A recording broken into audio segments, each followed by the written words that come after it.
கிறிஸ்து இயேசுவுக்குள் மிகவும் அன்பு அழைக்கப்பட்ட அன்புக்குரிய சகோதர சகோதரிகள் உங்களை யாவருக்கும் நம்முடைய பிதாவாகிய தேவனாலும் கர்த்தராகிய இயேசு கிறிஸ்துவின் நாமத்தினாலே அன்பின் வாழ்த்துக்கள். விசேஷ விதமாக இந்த தேர்வுகோள் என்கிற நிகழ்ச்சியிலும் உங்களை சந்திப்பதில் மிகுந்த மகிழ்ச்சி அடைகிறோம். கடந்த சில வாரங்களாக நம்ம லேவியராகமத்தில் உள்ள தேவனுடைய சத்தியங்களை நாம் பார்த்து வருகிறோம். கடந்த வாரமும் நம்ம எந்த விஷயம் பார்த்துருந்தோம் அப்படின்னா, லேவியராகமம் 10ஆம் அதிகாரத்தில் உள்ள அர்ப்பணிக்கப்பட்ட ஆசாரியர்களுடைய எச்சரிப்பை குறித்தும் பாவ நிவாரண பலியை குறித்தும் நாம் என்ன பண்ணியிருந்தோம்னா ரொம்ப டீட்டெயில்டாக பார்த்துருந்தோம். ஸோ அதன் அடிப்படையில் இந்த ஒரு வாரமும் நாம் லேவியராகமம் 11ஆம் அதிகாரத்தில் உள்ள தேவனுடைய சத்தியங்களை நாம் பார்க்க போகிறோம். வாங்க நிகழ்ச்சிக்குள்ளே போகலாம்.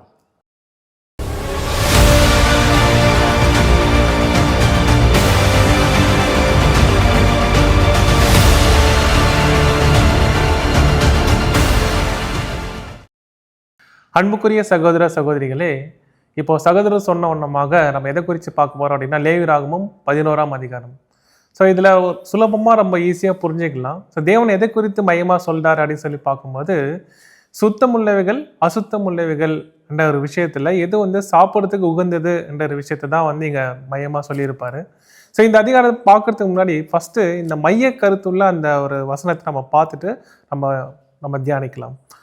லேவியராகமம் 11ஆம் அதிகாரம் 44ஆம் வசனத்தில், நான் உங்கள் தேவனாகிய கர்த்தர், நான் பரிசுத்தர். ஸோ இப்போ பாருங்க, நம்ம பிதாவாகிய தேவன் என்ன சொல்ல வர்றாரு அப்படின்னா, இது சாதாரணமாக உணவு சாப்பிட்றதுல சுத்தம் அசுத்தம் அதை மாத்திரம் சொல்லி கொடுக்க வராரா அப்படின்னா இல்லை. ஸோ பரிசுத்தமான ஒரு வாழ்க்கையை வாழ்றதுக்கு கூட சொல்றாரு.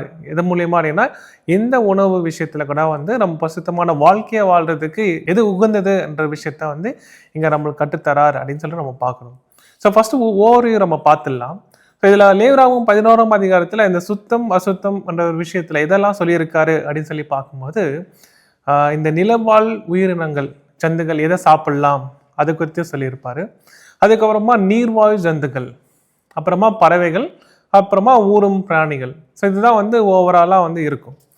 அதில் நிலவாழ் உயிரினங்கள் அதில் பார்க்கும்போது என்ன ஒரு கட்டளையாக கொடுத்துருப்பார் அப்படின்னு சொல்லி நம்ம பார்க்கும்போது என்னன்னா, விரிகுழம்பு என்ன இருக்கணும் அப்படின்னா 2ஆக பிரிஞ்சு இருக்கணும். அதே மாதிரி அந்த மிருக ஜீவன் என்ன பண்ணணும் அப்படின்னா அசை போடணும் அப்படின்னு சொல்லிட்டு, இந்த மாதிரி ஒரு மிருக ஜீவனத்தை நம்ம என்ன பண்ணலாம், சாப்பிடலாம் அப்படின்னு சொல்லியிருப்பார்.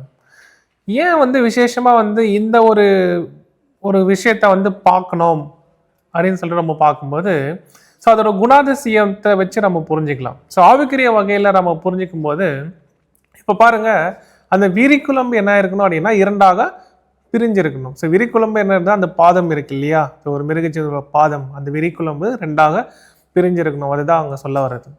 ஸோ அப்போ என்ன ஆவிக்குரிய அர்த்தம் அப்படின்னு சொல்லி பார்க்கும்போது, அப்போ சத்தியம் பெற்றுக்கொண்ட நாம இந்த உலகத்தோட நாம் என்ன பண்ணியிருக்கோம் அப்படின்னா பிரிஞ்சிருக்கோம் அப்படின்னு சொல்லிட்டு சொல்லுது. அப்போ உலகத்தோட பிரிஞ்சிருக்கிற நாம வசனம் கூட சொல்லுது, நான் உலகத்தான் அல்லாதது போல நீங்களும் உலகத்தான் அல்ல. அப்போ இந்த உலகத்துல தான் நம்ம வாழ்றோம்.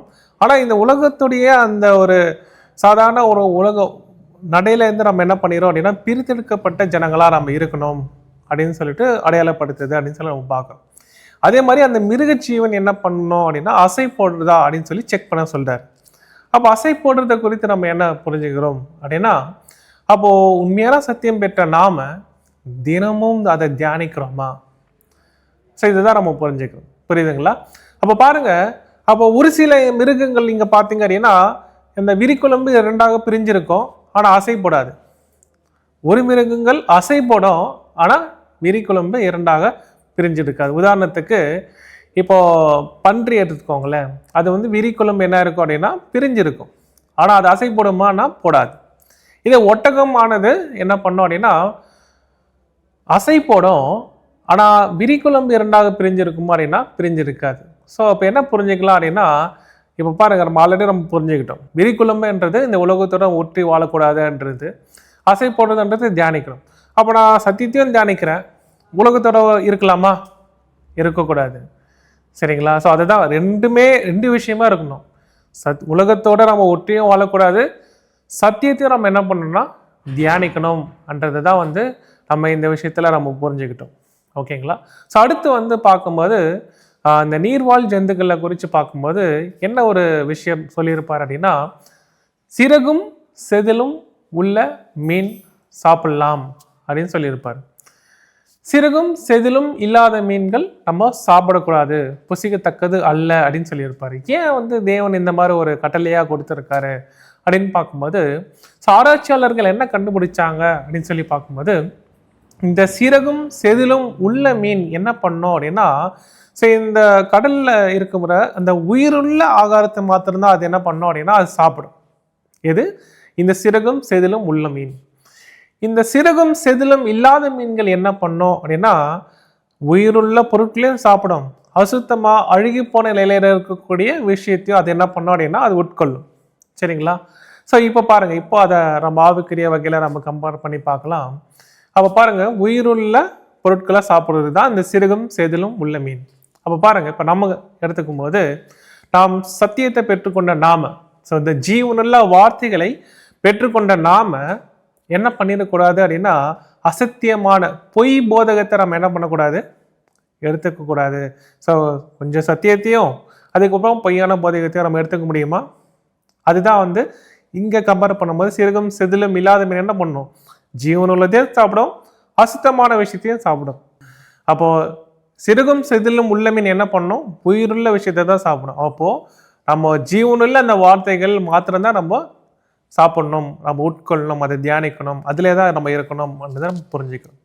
ஸோ அடுத்ததாக பார்க்கும்போது பறவைகள் குறித்து சொல்லியிருப்பாரு, அதுக்கப்புறமா ஊரும் பிராணிகளை குறித்து அவர் சொல்லியிருப்பாரு. ஸோ இப்போ பறவைகளை பார்க்கும்போது அவர் என்ன சொல்லியிருப்பாருன்னா 4 காலுள்ள பறவைகள் அதை தொட்டாலே அது என்ன ஆயிரும் அப்படின்னா அது தீட்டு அப்படின்னு சொல்லியிருப்பாரு. ஸோ அதுக்கட எங்கே பார்க்கலாம் அப்படின்னா லேவியராகமம் 11ஆம் அதிகாரம் 23ஆம் வசனம், பறக்கிறவர்கள் 4 காலால் நடமாடுகிற மற்ற யாவும் உங்களுக்கு அருவருப்பாய் இருப்பதாக அவைகளாலே தீட்டுப்படுவீர்கள். பாருங்க எந்த அளவுக்கு ஒரு எச்சரிப்பு கடை கொடுத்துருக்காரு அப்படின்னு. அதே மாதிரி ஊரும் பிராணிகளை குறித்து சொல்லும்போது லேவியராகமம் 11ஆம் அதிகாரம் 31ஆம் வசனத்துல சகல ஊரும் பிராணிகளும் இவைகளில் உங்களுக்கு தீட்டாய் இருக்க கடவுது. ஸோ பாருங்க, இவ்வளவு பிரம்மாண்டமான காரியத்தை தான் லேவியராகமம் 11ஆம் அதிகாரத்துல தேவன் சொல்லியிருப்பாரு. ஸோ ஒரு சின்ன விஷயம்தான், ஆனால் அதுக்குள்ள நம்ம என்ன தியானிக்கிறோம் அப்படின்னா தேவனுடைய அந்த உள்ளான ஆழமான சத்தியங்களை நம்ம என்ன பண்றோம் அப்படின்னா புரிஞ்சுக்கிறோம் என்பதை நம்ம பார்க்குறோம். அன்புக்குரிய சகோதர சகோதரிகளே, இந்த ஒரு வாரமும் நாம் பார்த்தபடி லேவியராகமம் 11ஆம் அதிகாரத்தில் என்ன ஒரு விஷயம் பார்த்திருந்தோம் அப்படின்னா சுத்தமுள்ள மிருகத்தை குறித்தும் அசுத்தமுள்ள மிருகத்தை குறித்தும் நாம் விரிவாக பார்த்துருந்தோம். ஸோ அதன் அடிப்படையில் தேவன் என்ன பண்ணியிருந்தார் அப்படின்னா விசேஷ விதமாக இஸ்ரேல் ஜனங்களை தெரிந்து கொண்டு அவர்களுக்கு பரிசுத்தமான நியாயப்பிரமாண கட்டளைகளை கொடுத்திருந்தார். ஸோ அப்படி கொடுத்த தேவன் என்ன ஒரு விஷயத்தை அவர் மத்தியில் எதிர்பார்த்தார் அப்படின்னா இந்த தெய்வீக கட்டளைகளை கொடுத்துட்டு அவர் பரிசுத்தத்தை அவருடைய வாழ்க்கையில் என்ன பண்ணியிருந்தார்னா எதிர்பார்த்திருந்தார் அப்படின்னு சொல்லிட்டு நம்ம பார்க்குறோம். ஸோ இன்றைக்கும் நம்மளுக்கு என்ன பண்ணப்பட்டிருக்குன்னா தெய்வீக சத்தியங்கள் நம்மளுக்கு கொடுக்கப்பட்டு வருது. ஸோ தேவன் நம்ம மத்தியிலும் என்ன ஒரு காரியத்தை எதிர்பார்க்குறார் அப்படின்னா இந்த பரிசுத்தத்தை தான் தேவன் எதிர்பார்க்குறார். ஸோ நம்ம உற்று கவனிக்கும் போது இன்னைக்கு நிறைய சத்தியங்கள் நம்மளுக்கு கிடைக்கப்படுது இல்லையா? ஸோ அப்படி கிடைக்கப்பட்ட நம்ம எது மெய்யான சத்தியம் அப்படின்னு சொல்லிட்டு நம்ம எப்படி புரிந்து கொள்வது அப்படின்னா ஒரு வசனம் வாசிக்கலாம் பாருங்க. லேவியராகமம் 10ஆம் அதிகாரம் 10ஆம் வசனத்தில் பரிசுத்தம் உள்ளதற்கும் பரிசுத்தம் இல்லாததற்கும் தீட்டுள்ளதற்கும் தீட்டு இல்லாததற்கும் வித்தியாசம் பண்ணும்படிக்கு அப்படின்னா பரிசுத்தம் உள்ள சத்தியம் எது, பரிசுத்தம் இல்லாத சத்தியம் எது அப்படின்னு சொல்லிட்டு அதை நாம் கண்டறிவது, அதை குறித்து நாம் சீர்தூக்கி பார்ப்பதில் ரொம்ப எச்சரிக்கையாக இருக்க வேண்டும். ஸோ அப்படி நம்ம சீர்தூக்கி பார்க்கும்போது தேவனுடைய மெய்யான சத்தியங்களும் நம்முடைய ஆண்டவராகிய இயேசு கிறிஸ்துவ போல மாறக்கூடிய அந்த ஒரு அழைப்புக்குள்ளாக நாம் என்ன பண்ணுவோம்னா நிலைச்சு நிற்போம். ஸோ அப்படி நாமும் இந்த மெய்யான சத்தியங்களை பெற்றுக்கொண்டு தேவனுக்கு பிரியமாக வாழ தேவன் தம்மை கிருபை செய்வாராக. தொடர்ந்து இணைந்திருங்கள் கிறிஸ்துவுக்குள்.